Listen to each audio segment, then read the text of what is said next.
Hi everyone, my name is Richard Santoro and I welcome you to Third and Zen, the YouTube channel where every week I'm sharing a spiritual message to nourish ourselves, heart, mind, body, and soul. First, as always, thanks for stopping by the channel. Thanks for checking out today's video. I hope that this video finds you doing well, and I hope you're taking the time to care for yourself, heart, mind, body, and soul. Now, with that being said, let's just all take a moment and just take a breath. Take a few deep breaths if you feel comfortable. And just be still. Allow yourself to relax, to settle, to soften into this moment. And just breathe, focus on where you are. Just breathing, just being as present as we can be. Take another couple of breaths. And let's get started with today's message, shall we? So, I want to talk about something. I want to have a quick story, and then I'm going to talk about something recent, and it'll all come together. So a few weeks ago, I was at church. I went to church, and during the worship service, during the portion of the service where the pastor asks if anyone has any prayers of thanks, prayers of concern, this and that, this older woman who's been in the church forever, and who's really, really socially conscious, particularly when it comes to environmental issues, and she does this frequently. She raises her hand and she says she had a couple of minor things, and then mentions she had like a piece of paper that she took out. She was not messing around, and she talked about some environmental issues, single-use plastic, things that are really, really valuable. Now, I'll be honest with you. When I used to lead worship service and I'd be up there at the pulpit, and where there was things like announcements or things like these moments of prayers, I would, I'd be into it, but there's also that part of you that's running the show and things need to be moved along because people are very concerned with time. You do want to honor and respect people's time. So when somebody really had a lot to say, there would be a little bit under the surface where you'd feel a little uncomfortable, like, oh boy, all right, let's move this along. But when I was now sitting in the congregation and just observing, just being present in that way, I had a totally different perspective, and it was really awesome. Because I loved what she was saying, and I loved her passion. I loved her intelligence on it. I loved her, how informed she was, and that she was sharing this stuff in this forum, which was really valuable. But what I really loved in addition to that was just sort of looking around and reading the room. It was pretty cool. There were some people that were fully engaged, and I could see that there were some people that were really uncomfortable. Some people that were just like, oh boy, here we go. Or, oh boy, Alan, what's just going to be taking forever? You're not doing the normal, usual, 10-second, please pray for the environment, and then move on. You actually oh, this is the thing. You could see the people were uncomfortable, and I loved it. I loved every second of that. It was so cool. And the pastor was totally into it, and it was so awesome. But just watching people be really uncomfortable about this was a good thing. Now, I knew that I hadn't recorded any videos in a while. The last one I did was video from last week about Bob and about grief, and that was pretty heavy. But I hadn't had any pre-recorded, so I wasn't sure what I wanted to talk about this week. But I knew the Spirit kept telling me, kept coming to the surface, that I wanted to talk about this moment with this woman, and the uncomfortability that she was. That people were feeling. But as my week went on this week, I was like, I don't really know what else to say aside from that. I really don't have anything connected to. And then here's what happened with me, and it all came together.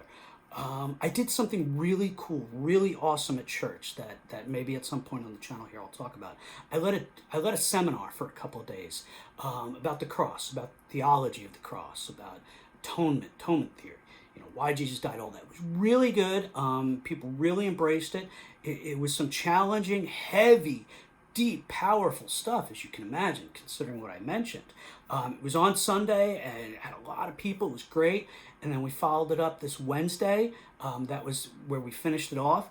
And it was really, really beautiful and awesome, and I'm very grateful. But the point I'm going to make here is that at the end, I could see that it was a little uncomfortable.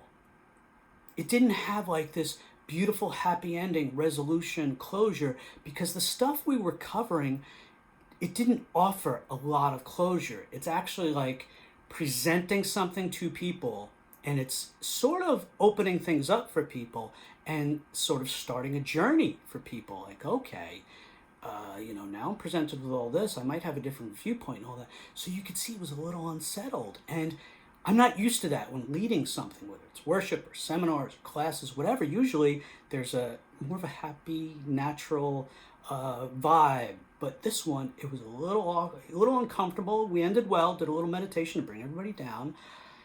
And I was reflecting on it. So this happened last night. And then today I was reflecting on it and just thinking about how that ended. And at first I was a little uncomfortable with that. But then it hit me. That's okay. This is a good thing. And I remembered, and it's amazing how these things came together. I remembered this woman in church doing this, and how I really want to talk about people being unsettled and uncomfortable as a good thing. And it was a reminder in that moment for me that it's okay.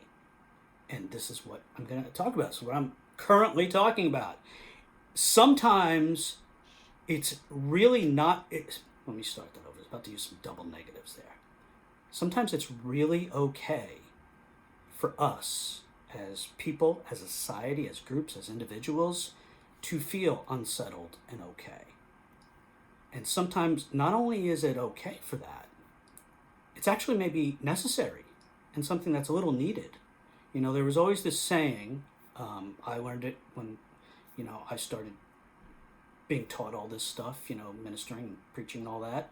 And I've heard it mentioned in others. Preachers saying we are called to afflict, we are called to comfort the afflicted and afflict the comforted. Sometimes we're called to comfort people and soothe them. Sometimes we're called to shake people up a little bit and lull them out of their apathy and sense of comfort, being in a comfort zone. Sometimes things need to be shaken up. So again, sometimes it's really okay and really even necessary for us to feel uncomfortable, for us to feel unsettled. I'm not saying we always want to feel that way.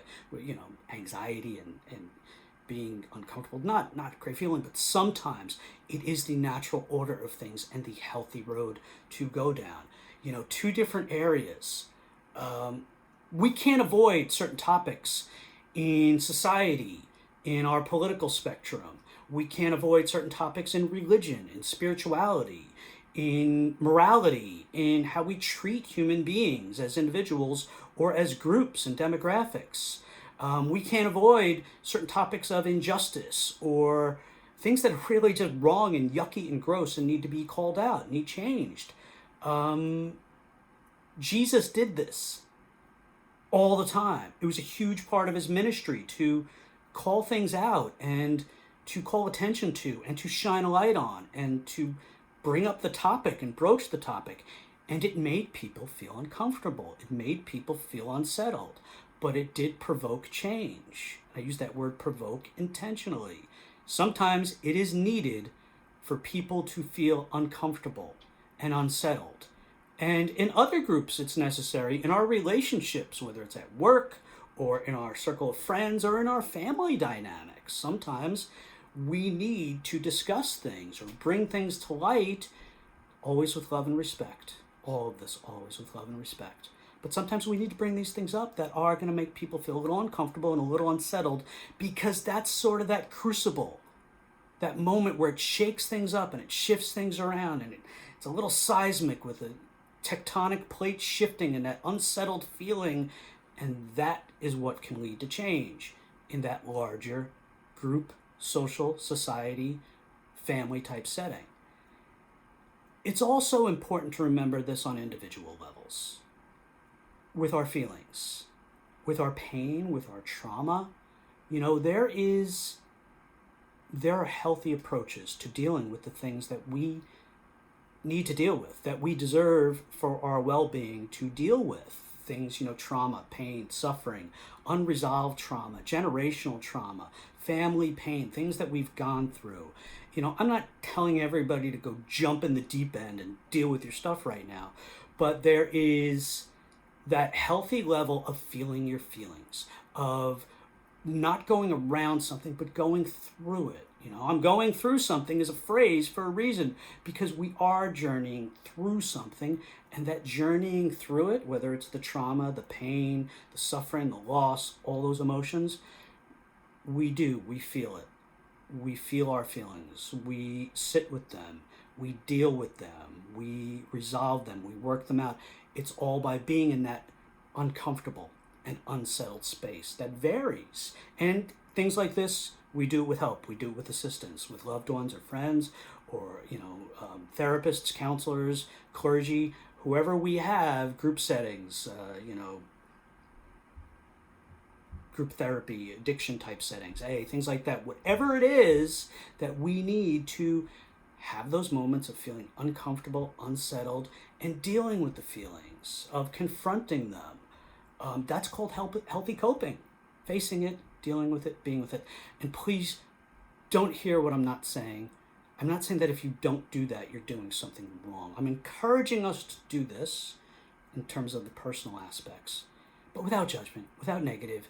We all have the things we're ready to face and we're not ready to face. Things we're ready and able to deal with, and things we're not ready, not able, just can't deal with. And I get that. So please don't mistake me. I'm not judging. But what I am saying, just to repeat myself, is that on an individual level, getting through things does mean facing it, feeling it, dealing with it. And that includes feeling that uncomfortable and unsettled feeling. So again, sometimes it's okay to feel uncomfortable and unsettled. And sometimes it's really necessary on those individual basis with the relationships of the things that we need to deal with, but also where I was really talking about here, on the group level, not just the micro level, but the macro level of, society, politics, right and wrong, integrity, goodness, all the things that Jesus talked about, whether it's religious or social or political or cultural, the things that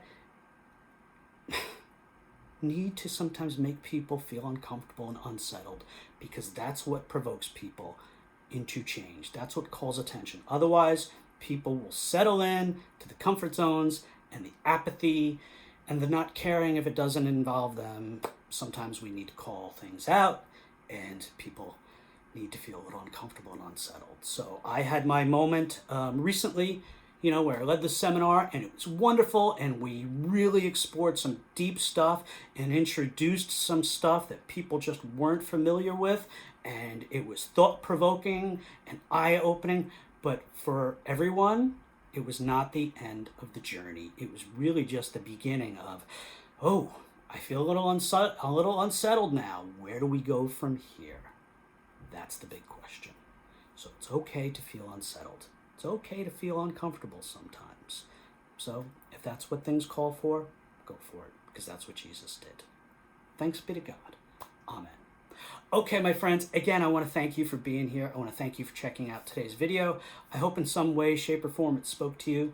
I hope it was fruitful for you, and I wish you nothing but peace, love, fellowship with God, and also whatever it is you might need on your journey going forward. Thanks for being here. Thanks for being you. I love you all. Have a great day. Have a great week. Have a great journey. Ciao, ciao.